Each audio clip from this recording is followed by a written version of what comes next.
Hello everyone, my self अनुराग निर्मल। और आज हम पढ़ेंगे केमिकल बॉन्डिंग जो कि क्लास 11th का टॉपिक है, जो कि बहुत इम्पॉर्टेंट है। और चलिए शुरू करते हैं। Chemical bonding.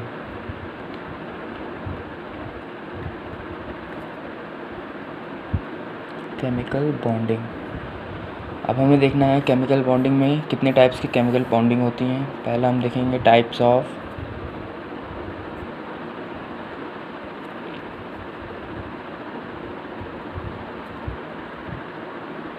थोड़ी राइटिंग ख़राब है। केमिकल बॉन्डिंग के टाइप्स दो टाइप्स के होते हैं। पहला होता है हमारा इंटर एटॉमिक। दूसरा होता है हमारा इंटरमॉलिक्यूलर।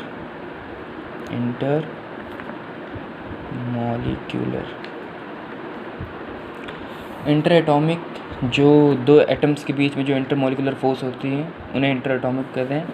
और इंटरमॉलिक्यूलर जैसे नाम से पता चल रहा है, दो मॉलिक्यूल्स के बीच में इंटरमॉलिक्यूलर फोर्स लगे उसे कहते हैं। और हमारी जो एटम के बीच में जो फोर्स लगती है वो बहुत स्ट्रॉन्ग फोर्स होती है। स्ट्रॉन्ग फोर्स नहीं, हम बॉन्ड कह सकते हैं। स्ट्रॉन्ग बॉन्ड होती है उनके बीच में। और इंटरमॉलिक्यूलर के बीच में वीक बॉन्ड होती है। और अब हम पढ़ते हैं कि इंटर एटॉमिक में कितने टाइप्स के होते हैं और इनके अंदर क्या पढ़ना है हमें। पहला हमें पढ़ना है ionic bond, second is covalent bond, and coordinate bond,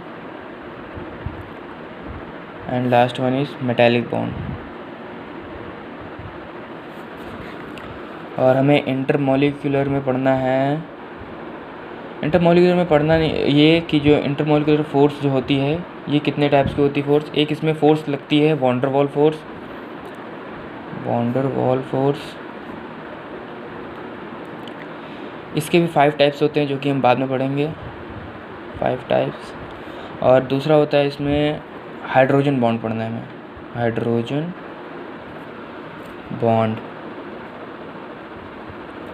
bonds भी हमारी 2 टाइप्स की होती हैं। इसमें पहला होता है intermolecular, second one is intramolecular.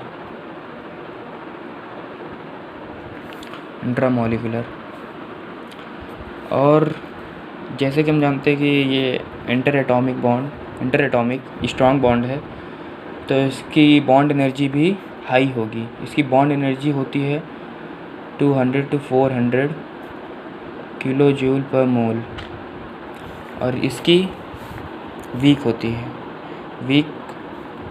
इसकी तो बहुत वीक होती है, जैसे 2 से 40 किलो जूल तक। बस अब हम आगे बढ़ते हैं। आज का वीडियो इंट्रोडक्टिव है, पहले इंट्रोडक्शन ले लेते हैं फिर बाद में पढ़ेंगे। अब देखते हैं कि आयनिक बॉन्ड में क्या क्या आता है, कैसे पढ़ेंगे आयनिक बॉन्ड हम। आयनिक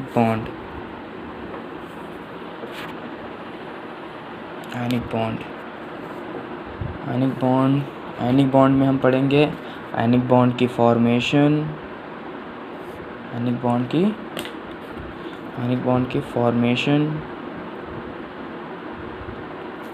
आयनिक बॉन्ड में लैटिस एनर्जी पढ़ेंगे हम, और लैटिस एनर्जी के बाद हम इसकी प्रॉपर्टीज़ पढ़ेंगे। और मेन टॉपिक ये है कि हम आयनिक बॉन्ड में पढ़ेंगे परसेंटेज ऑफ कोवैलेंट कैरेक्टर। और हम इस चीज़ को एक चीज़ और नाम दे सकते हैं, परसेंटेज ऑफ कोवैलेंट कैरेक्टर को हम फजान्स रूल भी बोलते हैं, जो कि एग्ज़ाम में बहुत पूछते हैं। फजान्स रूल मोस्ट इम्पॉर्टेंट। और हम ये भी देख सकते हैं आयनिक बॉन्ड जो होती हैं वो नॉन डायरेक्शनल होती हैं। ये सब बातें होंगी अगले वीडियो पे। बस ये इंट्रोडक्टिव है। आयनिक बॉन्ड हो गया हमारा पहला। दूसरा पढ़ते हैं कोवैलेंट बॉन्ड।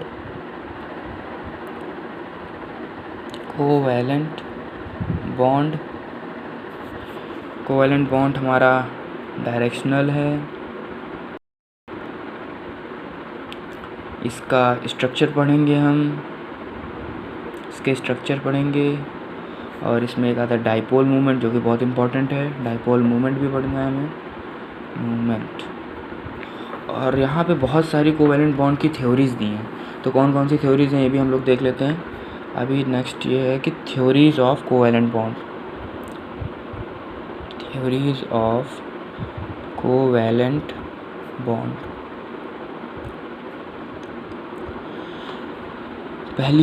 पहली थ्योरी हमारी VBT, वैलेंस बॉन्ड थ्योरी। इसमें पढ़ेंगे pi bond, sigma bond. Next theory आती है हमारी, ये होती है ये VSEPR, valence shell electron pair repulsion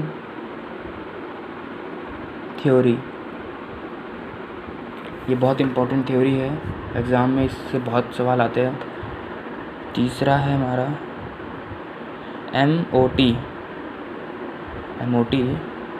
molecular orbital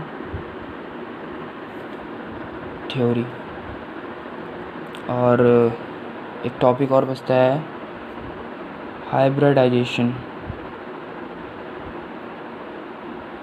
तो आज इतना ही देख सकते हैं हम लोग, बाकी कल की वीडियो में देखते हैं।